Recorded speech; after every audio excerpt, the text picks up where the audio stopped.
Have you been waiting for news on the Canon R1, a high megapixel version of the R5, Canon APS-C R system cameras, or a replacement to the EOS R and RP? I've got news on Canon's schedule for 2021 that addresses delays and production issues. This and more after the intro.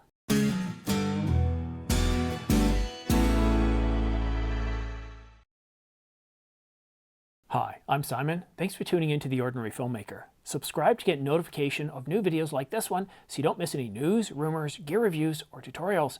And to make things just a little bit more exciting, I'm giving away a brand new Canon EOS R5 full-frame mirrorless camera to one lucky viewer.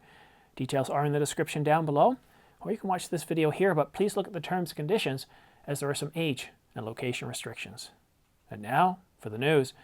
If you are hoping for a Canon camera or lens announcement around CP+, have a seat, grab a refreshing beverage, because you're going to have to wait a few months.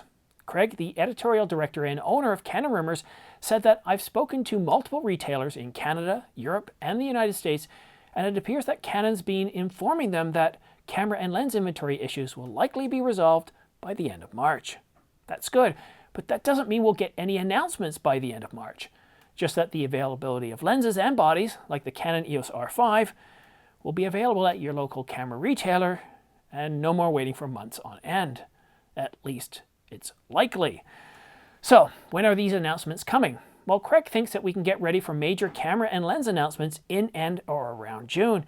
And you can bet that the Canon R1 will be one of those announcements, as Canon will want to have the R1 in the hands of photographers at the 2021 Tokyo Olympics.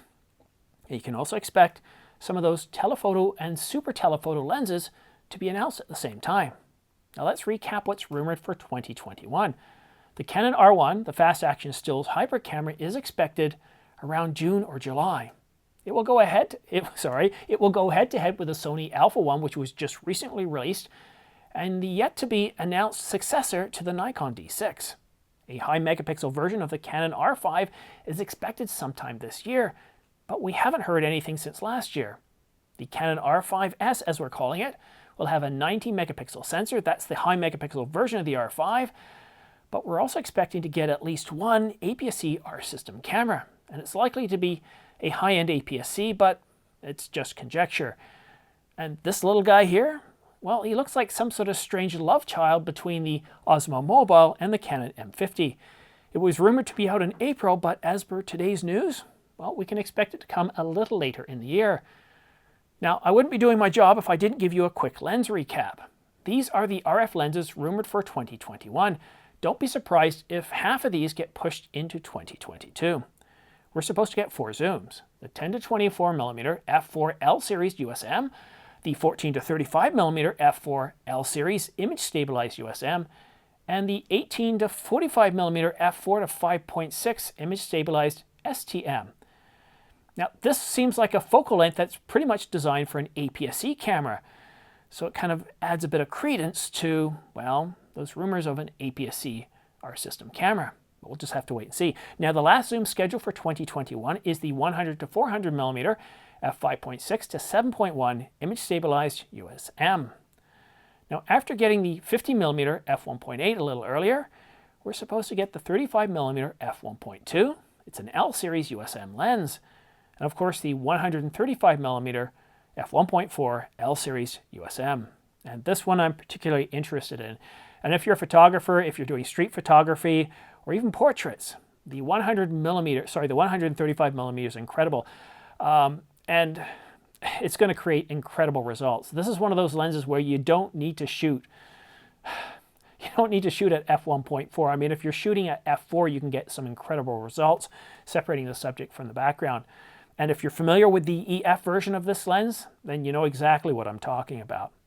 Now, we are going to get 2 macro lenses, the 24mm f1.8 image stabilized STM macro, and the 100mm f2.8 L series image stabilized USM macro. And this is one of those lenses that just takes me back many, many years.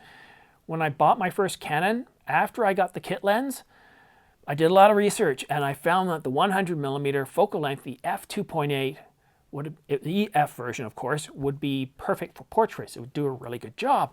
I bought it, not realizing that they were referring to 100mm on a full frame camera. So I had a really good macro. It worked out to be 160mm on my Canon. I think it was an not M50, the Canon 50D. Anyhow, let's get back to what most people are waiting to hear about, and that's the super telephoto lenses. And these are some of the lenses that will likely get announced along with the R1.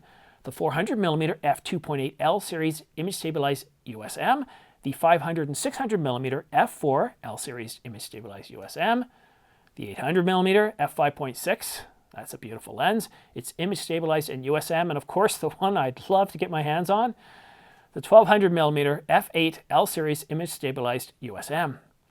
I would love this thing to be under $2,000, but I think, yeah, I know. Chuckling aside, I hope you weren't drinking when I mentioned that. This is going to be an expensive lens, but I'm definitely looking forward to it. Again, with everything that's happening this year, don't be surprised if, well, things get pushed. At least a good portion of these lenses and bodies get pushed into 2022. I really don't know what to expect. From what I'm seeing on the news and Europe, Canada, the United States, vaccinations are going ahead at a rapid rate. So I'd expect the world to start to return to normal, hopefully by summertime, and that would fit in with what Canon's planning on doing. But what do you think? Which of these camera bodies and lenses are you really interested in? I mean, obviously for me, I'd love to see the 1200mm, but there's no way I'm going to be able to afford that. But also the 135mm would be a great, really awesome portrait lens, and I can imagine the village mayor would really love to get his hands on that. But as I've said to you in the past, I'd also really love to have a nice 16mm, I don't know, an f1.8 I think would be fine, because I really want something lightweight. I'm not looking for the best sharpness from the center to the edges. I'm looking at it as a vlogging lens, and you know, as long as we can get something that's pretty good, I think an f1.8 would be great. So that's what I'm looking forward to. Now in terms of bodies, well, I'm just curious about the Canon EOS R1. This is Canon's flagship camera. And we saw what Sony did with the Alpha 1. They really pushed it. We can see that 8K is no longer just something that, you know, Canon threw into the R5 and nobody's following their lead. The Alpha 1 has 8K video. 8.6K oversampled 8K video. That's a 50 megapixel sensor. So I wonder what Canon's going to do with the R1. Now, normally, the flagship camera, Canon's flagship camera, has better video specs than the 5 series camera. And I'd expect the same to happen here, but are they going to push us with 8K? Well, I'm thinking that 8K is becoming a standard now, especially as Sony's done it. I can't see Canon saying, yeah, no, we're not going to put it in there. So that means we're most likely going to get something like a 45 megapixel sensor. Who knows, maybe they'll put something a little bigger in, but it would make sense to use the same sensor. But I'm just really curious, what else are they going to do to this camera? Is it going to have quad pixel autofocus? Is it going to use a global shutter? I really don't know. We had some rumors coming out last year, but then as we've moved into this year, everything's gone silent. In fact, a couple of rumors, thanks to Craig, have kind of pointed that, well, all the things that we thought we were getting in the R1 are pretty much up in the air. It's not certain. It's not etched in stone. But if the R1 is supposed to come out ahead of the Olympics, then I'd expect, I've completely forgot my thought. I hate it when that happens. Sorry about that. I just completely forgot what I was trying to say. I every now and then it's like a marble bouncing around in my brain and it gets lost. So what I was trying to say is what I'd expect is some sort of leaks coming out in the R1 relatively soon, at least in March, April at the latest. A development announcement, perhaps. I think Canon's stirred up the pot. People know that Canon are coming out with incredible stuff. The R5 is no longer a highly compromised camera like the 5D Mark IV when it came out. Yes, it was a very good camera, but a lot of people said, really? This is the best you could do? So with the R5, Canon's shown that it can really put its foot out there, and it can really dress up and present something really amazing. So a lot of us are expecting the R1 to be a truly amazing flagship camera that's going to be able to stand up to the Alpha 1 without looking down at its shoes. I think the Canon R1 along with the Alpha 1 are going to be part of a really good competitive relationship between Canon and Sony. I really love seeing these companies competing with each other. It's really, really good. But that's it for now. I want to go to bed. I'm shooting this at night because, well, I just don't feel like doing it tomorrow. I had a long day today and I figured let's go ahead and get this scheduled and shot now, and then You guys have got it early in the morning.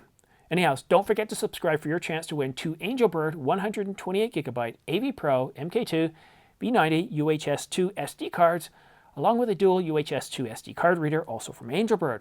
Or you could win a Ulanzi LED light package with accent lights, an underwater light, and various other flat panel lights that you can use to light your subject, or as a starter kit for you or somebody else starting their own YouTube channel. I'll be awarding these 2 prize bundles to 2 lucky viewers once the channel reaches 30,000 subscribers. And then I'll offer up different prizes or prize bundles every 10,000 or so subscribers until the channel reaches 100,000 subscribers, which one of my friends has said I'll do that by the end of the year. I don't know. I said, but I didn't believe him when he said I'd get to 5,000 subscribers when I did, or 10,000. So who knows? We'll see. What do you think? Do you think I'll get to 100,000 by the end of the year? We'll just have to wait and see. Anyhow, the main point is at 100,000 subscribers, I'm going to be awarding a brand new Canon EOS R5 full-frame mirrorless camera to one lucky viewer. And on that bombshell, thanks so much for watching The Ordinary Filmmaker. We'll see you again soon.